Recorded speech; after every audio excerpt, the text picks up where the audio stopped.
Welcome everybody to this small knowledge clip for risk insurance for econometrics at the rug. My name is Daniel Hop. Today I'm going to be discussing a small toy bonus-malus system to give you guys a small preview of what it's like to follow the risk insurance course that I'll be teaching this year for Athena studies.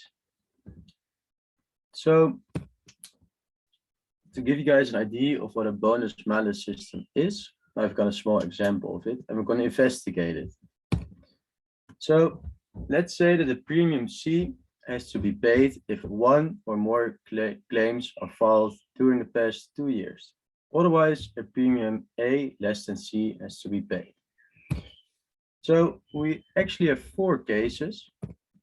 So let's say that this is the previous year and this is the year before that. So you can have a claim in the previous year and the year before that. You can also have no claim in the previous year, but a claim in the year before that. And so we can list all the 4 possible cases. What we actually can do is group these 4 cases into 3 states and model it with a Markov chain. And then we can find out some interesting properties about this bonus-malus system.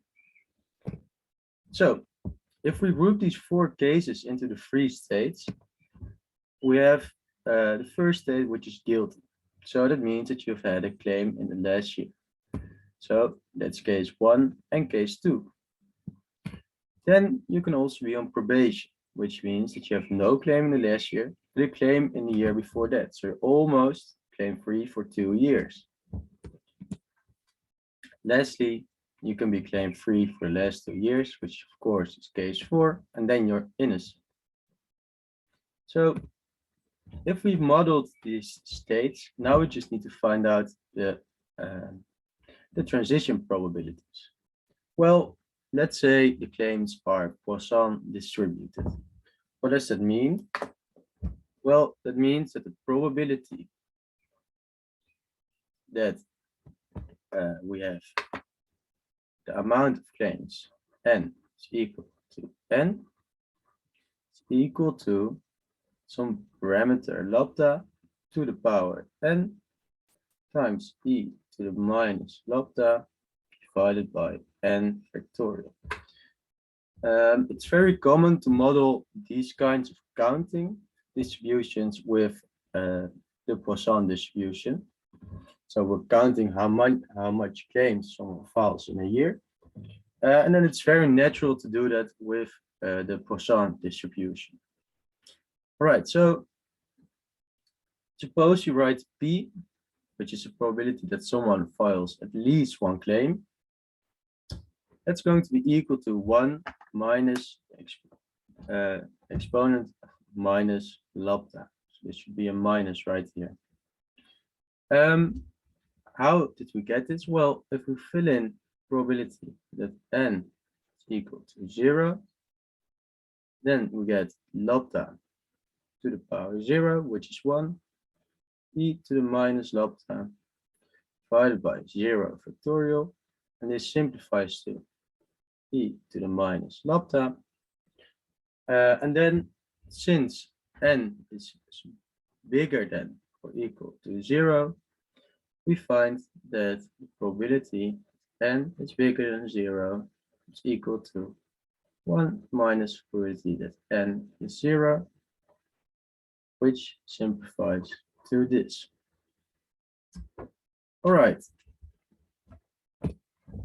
Now we can write it in a probability matrix for the Markov chain. So let Pij be the probability that the next state is going to be j, given that the previous state or the current state is equal to I. Then we get the following probability matrix. So how does this work? Suppose we're in state 1. And we can go to state 2, and we can go to state 3. Remember that in the first state, you've had a claim in the last year. So you can go to state 2 with probability Q, because then you have no claim in the next year. So you're on probation, and you can stay guilty with probability B. So if you are in state 1, 2, or 3, and you make at least one claim, you're always going to go back to state 1. This is P, and this is also P. Well, what happens when you're on probation? So you're in state 2.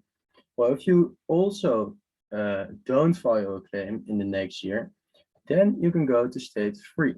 So if you don't file a claim, it's probability Q, then you go to state 3. And once you're in state 3, you can stay in state 3 with probability Q.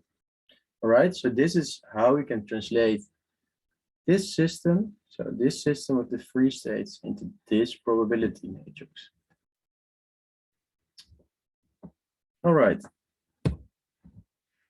Well, if we let Fi denote the fraction of people in state I, so we have F is equal to F1, oh, F2.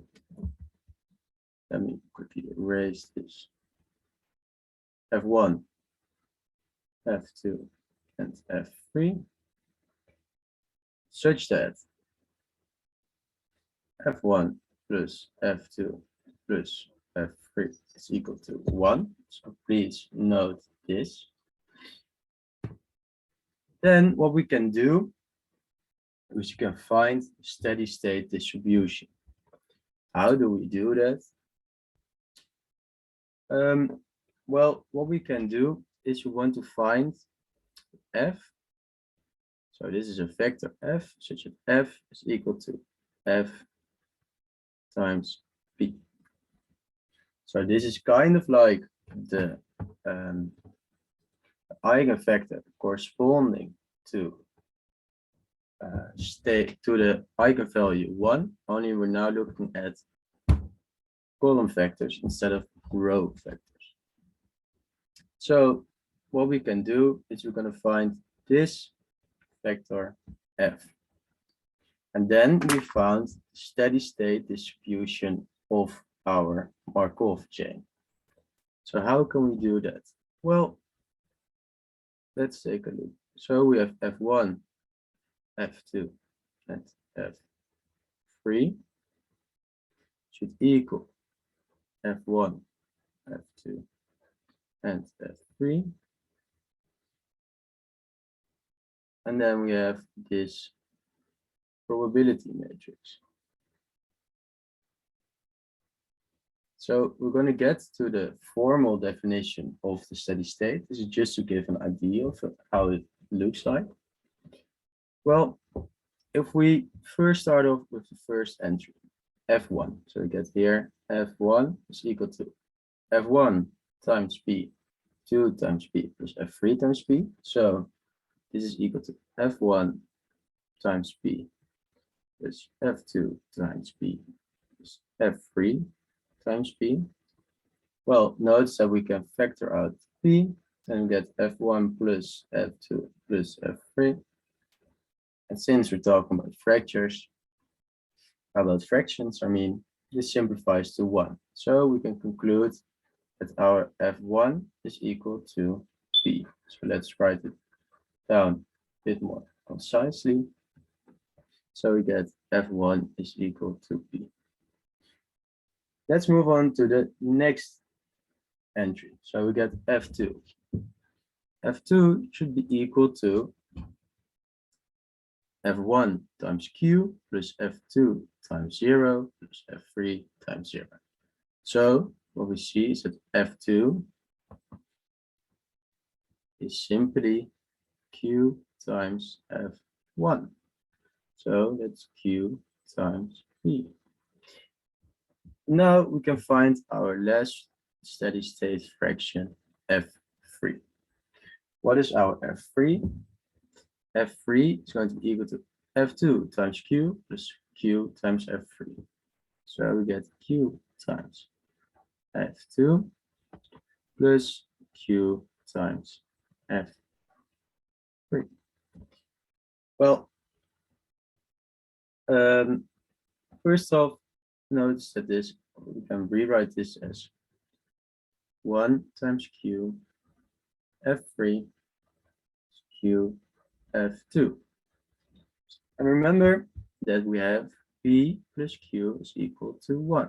Since this is a probability that you make at least one claim, and this is a probability that you make 0 claims. So this simplifies to P F3 is equal to Q F2. Well, what is Q F2? So P F3 Q times F2 is equal to Q times Q times P. So what we see is F3 is equal to Q squared. So what's our long run steady state? Well, that's going to be equal to P. So it's going to be a fraction P in F1 in state 1, that means Q times P in state 2 and Q squared in state 3. So this is the distribution we're going to see in the long run. So after many time periods. Okay, well, what's the formal definition of steady state? We want to find a stable state distribution or a steady state distribution which satisfies I of infinity. So we take I of t with the limit as t goes to infinity, such that I of infinity is equal to I times infinity times p. So this is kind of like the eigenvector corresponding to the eigenvalue 1 of p.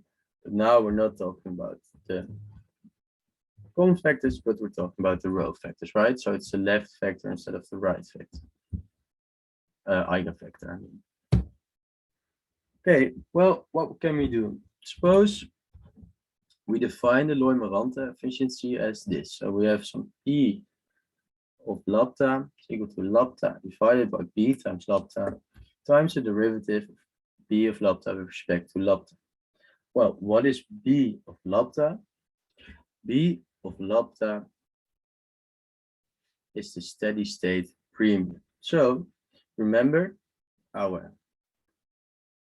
steady state distribution is P times Q and Q squared. And remember that in state 1, you pay a premium of A. In state 2, you also pay a premium of A. However, in state 3, you pay a premium of C. And, or no, I'm sorry, this should be the other way around. So here you pay a premium of C, here you pay a premium of C, and here you pay a premium of A, with A being less than C. Why? Because it takes 2 years not filing claims to get into state 3.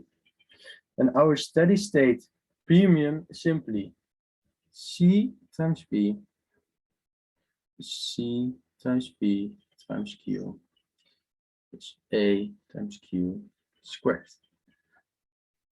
However, now you might be wondering, well, where does this lambda come from? Because we don't see any lambdas in here. Well, remember, so this, let me write down our steady state premium again. So it's CP, CPQ, AQ squared. Remember that P was the probability of the amount of claims filed being bigger than 0. Since N followed a Poisson distribution with parameter lambda, this is going to be equal to 1 minus exponent minus lambda. And Q is going to be equal to probability that N is equal to 0, which is exponent minus lambda. And notice again, for completeness, that P plus Q is 1. Okay, so if we fill this in our steady state this steady state premium, what we're going to find is that it's going to be equal to C times 1 minus exponent minus lambda plus C times, let's see, 1 minus exponent of minus lambda times exponent of minus lambda. Let me write this down a bit more clearly.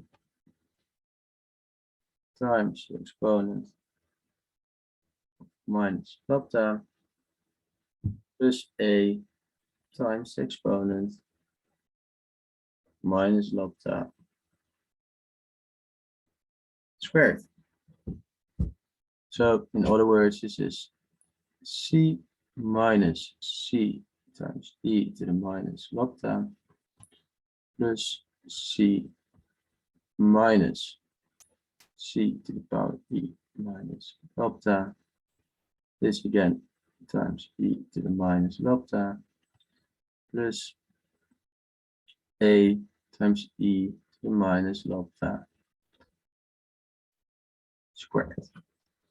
So if we write this all out, what we're going to end up with is C minus C e to the minus lambda plus C times e to the minus lambda minus C times e to the minus lambda squared plus a times e to the minus 2 lambda. So we're going to take that inside. Notice that these two cancel out, so we're left with C times 1 minus e to the minus 2 lambda plus a times e to the minus 2 lambda. So this is our steady state premium.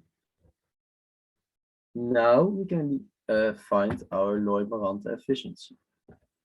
So what is the Loy-Maranta efficiency? Let me write it down again. So we have E of lambda is lambda E of lambda times the derivative of B of lambda with respect to lambda.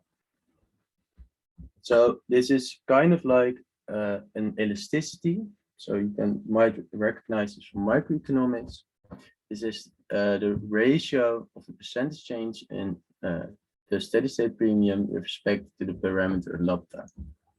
So our steady state premium was given by C times 1 e to the minus 2 lambda plus a times e to the power minus 2 lambda. Well, let's take the derivative with respect to lambda. So notice that this first part is going to fall away. So next we get 2 lambda c e to the minus 2 lambda minus 2a e to the minus 2 lambda. Right, so just take the simple derivative with respect to lambda, and don't forget the factor of lambda in here. So our final Loy-Maranta efficiency is given by lambda divided by C1 minus e to the minus 2 lambda plus a e to the minus 2 lambda times our derivative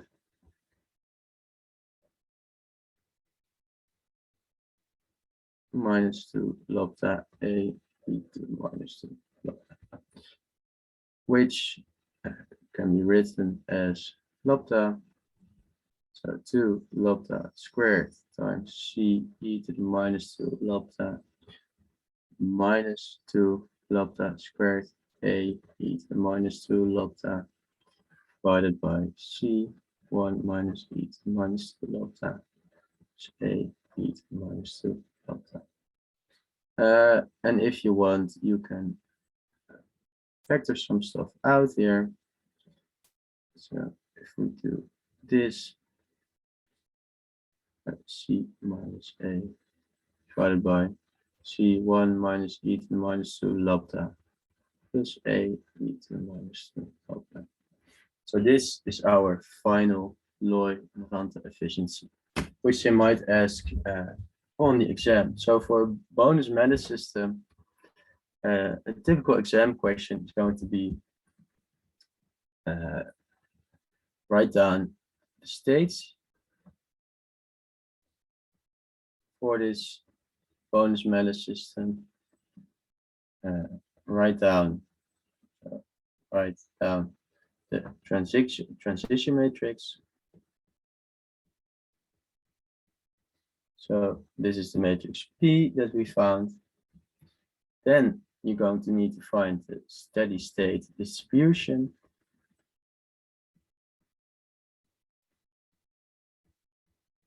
So how do we do that? Well, you need to find the vector I of infinity to I of infinity times P, which is what we did. Then you need to find the steady state premium.